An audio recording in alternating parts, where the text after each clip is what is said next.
Сәлем, Қарлығаш. Сәлем, Медина. Арқаңдағы түйме қыз ба? Иә, бұл түйме қыз. Сені адамдар киелі құс дейді. Оның сыры неде?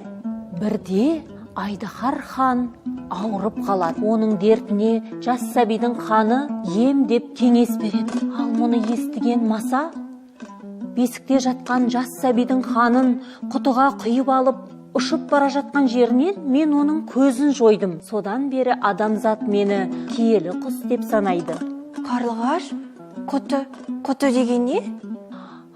Медина, сен мұны білмеуші ме едің? Құты деген сұйық зат құятын ыдыс. Рахмет, Қарлығаш. Міне балалар, сөзді қорымызға тағы бір сөз қосылды. Құты сұйық зат құюға арналған ыдыс. Сау бол, Қарлығаш. Жолың болсын. Сен де сау бола ғой. Сау болыңдар, балалар. Ал мен енді түйме қызды барар жеріне апарып салайын. Сау болыңдар.